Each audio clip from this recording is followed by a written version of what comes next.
Hello everyone, Zeldarinth here, and today I was going to take a look at Scarlett real quick, which will be the next unit coming to Ash Echoes here this week. Now, she's not currently available in the test server or the Pioneer server, so I haven't been able to get access to her to even work with her yet. But on Pridewind's website, they do have her and have the full kit with the translations here with the numbers, which works a little bit better than the video that they show on Twitter. So we go ahead and take a quick look at her skills and how she's going to kind of work with our current units as well as future units coming out, and then my thought process on pulling for her. And then after that, later this week when she comes out, I will go ahead and get her on the Pioneer server and then test her out completely and do a more in-depth video on her. So the first thing we want to see with Scarlett is that she is a skirmisher class of the wind element. And then we'll go ahead and take a look at the skills she brings to the team down here. So her leadership skills that you can acquire with her when running the Nexus is the first one's Razor Edge, which increases extra damage by 10, 17.5, or 25% damage at level 3.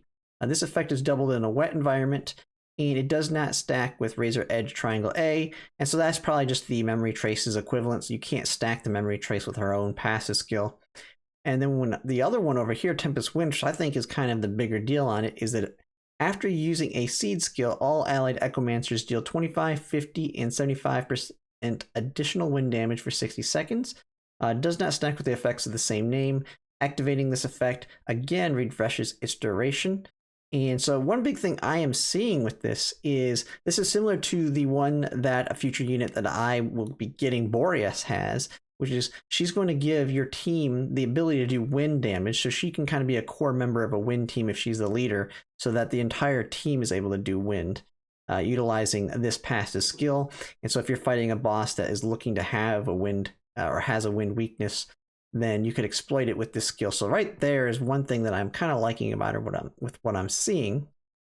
So we kind of move up here. We have the trait. So this is her trait on how she's handled. So the first one is her base effect. So you just get one copy of her. This is the trait you're going to have. Enforcer's Mark. When dealing damage, applies a mark to the target. It increases incoming damage by 18%. That lasts 5 seconds. And so she's basically going to be giving an increased damage all the time because she's always going to be attacking, even if it's with a basic attack. So she looks to be kind of like a debuffer in that kind of state. And so we'll go ahead and move up to her skills here. So we look at her basic skill here. It's a single anti-air skill, Enforcer. Fires 3 high-speed bullets that each deal wind damage equal to 90% final attack. It'll prioritize hitting different targets within range. So it looks like this is going to be hitting multiple enemies if there are with the bullets as it's shooting it out. So it's a simple basic skill doing damage to enemies that she'll be constantly doing. It's nice that it's anti-air, so she can take out air units, especially those little weak ones that can kind of start to stack up if you're not taking care of them. So the next thing we'll look at is she has 2 active skills. She doesn't have an auto skill, so you'll have to actively activate these. So the first one we have here is Skyward. It's a damage, intercept, barrier, penetration. And so this one is, after charging up briefly, starts firing at enemies within a designated area. Deals wind damage equal to 1200% final attack. Knocks down airborne enemies and projectiles, and disperses poisonous fog within the area. And so additional effects if under the arrest mode. And arrest mode is something that gets activated if you do her ultimate. So just know that you're going to have to do her ultimate to activate this. So if she is in the arrest mode, shooting area widens and a shockwave triggers after shooting, dealing wind damage equal to 300% final attack. And chain attack increases damage by 20%. And so since there's additional damage there, and as you know, you have only 5 uses of this skill, this seems like it's going to be that you're going to always want to use this skill after running your Seed skill, so that way you are in this arrest mode and get that additional damage there. But I do like that it knocks down airborne enemies. So what it sounds like is that makes it where it's going to be capable for other people within your team to attack those airborne enemies that may not have the capability of attacking airborne enemies. So right there, that sounds pretty good there. And this is only at level 1. If you kind of move it up to the level 12, so as you're leveling up your character, you can see it goes from 1200 to 3000% final attack. And then on the second one down here, it goes to 750% final attack in the rest mode. So just a nice big stat increase as you're leveling it up there. And with her last skill here, Pursuit, it has a passive We'll kind of ignore that for now, as it takes place later in her thing here.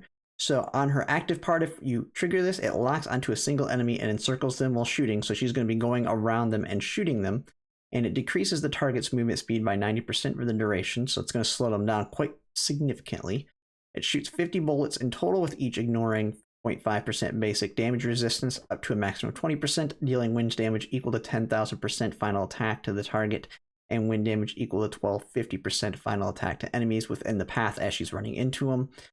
And then it increases damage resistance by 90% for her during its control effects, so she's not going to be taking damage like at all as she's doing it. And then we'll take a note down here. If the target is defeated, she'll stop circling them and activate her passive effect up here, which is for every 20 seconds, she'll increase her basic attack speed for 50% for 15 seconds. So by activating that, she's going to be doing a significant amount more damage to their basic skill after finishing that off. If the target isn't defeated for the next 45 seconds, she'll have normal damage ignore 20% of the current target's basic damage resistance to 25% or 25% during arrest mode, and up to a maximum of 25%. The motorcycle knocks back enemies along its path within a level 2 displacement strength. So it's a nice knockback to those enemies as she is hitting them there as well. And so this is like a core boss killing damage attack. It's going to do a significant amount of damage to them as she's going through it. And then if she does not kill them after doing it, it makes it where she's going to be ignoring a lot of their damage resistance, so she can start kind of finishing them off with her basic attacks from there. So pretty good right there overall. And then the last thing we'll take a look at her seed skill here. Now with her seed skill, this makes her motorcycle go into arrest mode. So that's where we saw it mentioned with the additional effects up here. So when she runs her ultimate, she goes into arrest mode. The first use of this skill requires half the regular charge time, so that just means she's going to already be halfway towards being able to activate this at the beginning of the fight. So it charges the motorcycle towards the target area, creating a hurricane along the circumference while shooting inward and dealing wind damage equal to 2700 final attack. Does a wheelie to return to the original location, and then turns around and fires at the target area, dealing wind damage equal to 300% final attack and knocking the enemies back with a level 3 displacement strength. And then while in arrest mode, basic attacks deal 90% more damage and can shoot an extra enemy. Will only hit the enemies other than the enemy target. This effect will not trigger if there's only one enemy. Dealing basic attack damage, arrest mode lasts for 30 seconds. And so we can push this all the way up to the max level here. And so if you did max out her seed skill through these, you can kind of see it gets 4,500% final attack and 500% final attack to the enemies that are getting hit with that displacement strength. So you can kind of see how all these skills kind of go together, in that it seems like you're going to first want to run your seed skill, then push into this pursuit skill, and then she's going to just finish them off with these other two here with the skyward and basic attack. So it's absolutely all centered around wanting to do a lot of damage to a single target, because they all kind of target that. She has, I mean, it has some AoE types to it where she's hitting enemies around them, but the numbers are significantly smaller than these, so it's all focused on specifically killing one target in this kit. And so we take a look at her on the current tier list. So she's not on the tier list for the global server at this point yet, but I find that she is very similar to Hassel and to a certain extent on being a boss killer, but she is going to be quite a bit better from what I can see in the kit. So I could see her easily coming in as an S tier like this at the top, but when we look at her on the CN server side of things, she is currently on the A tier, which we can fully expect. I mean, all the units that are coming out in the beginning here are on the A tier here. I mean, Sun Ying got moved on to A tier. She's there. So no issues there. She's going to hold quite well. I mean, these A units are still quite used on the CN side of things. Like I know with Sun Ying, she's a heavy user and kind of the core of physical and summon still, even at this point. And so looking at her, I could see her easily being a core member of Wind to a certain extent, because she is able to make it where your teammates can do Wind. And kind of looking at the people that have the Wind element here, we do have a buffer debuffer that is Wind. So she can reduce the enemy's damage resistance and easily fits as a leader in any team. So she seems like she's more focused on just being a buffer debuffer for any team. She's not really focused on Wind, but I don't see really much else up here. I mean, we have the healer that we have currently on the standard, but not much else in terms of the Wind element. I could see her being extremely valuable down the line if we have enemies that require wind or are weak to wind, where she'll be like the most valuable member there. But other than that, I think she is going to run into the same problem we have with Hostile here, which is that she is just straight a boss killer. And what I've seen so far in a lot of fights is you need a lot of AoE. And so maybe you can pair her probably with anybody, which is probably good with her.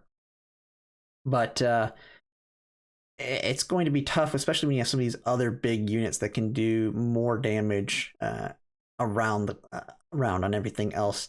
And the biggest thing she's really contributing as a team member, if she's the leader, is that extra wind damage. Other than that, she's just an additional boss killing unit on the team, and she probably ain't going to contribute much else. For my opinion, I am actually going to be skipping her, not because I don't think she's not good or anything. It's just that I have a lot of future units that I'm looking to get that are going to be back to back to back.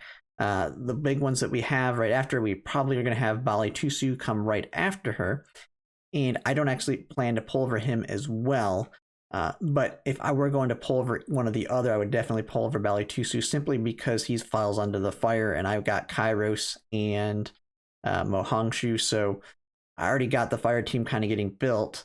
There really isn't much in the future in terms of wind in that value. And she doesn't have, her skills doesn't look to do the one thing that I kind of want for my wind units that we've kind of seen in a tutorial in the game, which was if there's like a gas or something, you can blow away that gas to expose enemies that are under it, and so that the poison's no longer there. So if you're standing there, you're not going to be getting poisoned from it anymore. So we'll kind of have to see how that shakes out. Now, I haven't got to try her yet, and I do plan to try her out. We'll try her in the test. I'll try her in the test server when she's available there. But I'll also get the test. Everybody else will get the tester in the trial to kind of see if they like her within that. But I think she is, for a majority of people, especially if they went for singing and they maybe have Kairos, I think she's going to be one that you're going to want to skip, just because I know Bali Tusu is going to be a really good one for fire. And then after that, we're going to be going into Skylar, Boreas, and Boreas to me is like an absolute must pull for a majority of people, just based on some of the stuff he can do, especially if you want to go on the ice side of things. And so it's kind of just some thoughts on Scarlett. But yeah, that's just kind of my initial thoughts on her. I have not really messed with her too much, and I do plan to get her on the test server. So when I have her on the test server, I'll be able to do a lot more testing out with her to really see how good she actually is in practice. But I'm almost certainly skipping her just because I know I'm going to be very limited on pulls coming into the main 3 that I want. They're going to come back to back to back. And then from there, it's like every other banner I want a unit. So I kind of have to be very conservative on what I pull on. Now, she will, just like all the debate units will have, she will have that 20% discounted pull right off the bat. I will be doing that. So if I get lucky and get her on a single 10 pull, then I will get her on that one. But if not, then it just carries into Bali Tusu, which I'll do the same thing. I'll be most likely just doing a single 10 pull on him. If I don't get him, I don't get him. And then I just move on from there and get the units that I actually am planning for. But that's just my initial thoughts. I'm going to get a more, I'm going to give a better should you pull video as soon as I actually have access to her and I can actually show her in combat and her capabilities. So we'll kind of go at that point. So I plan to release that probably on the day of her release. But yeah, that's kind of my thoughts. If you like my content, if you could like, comment, and subscribe, it really helps. And thanks for watching.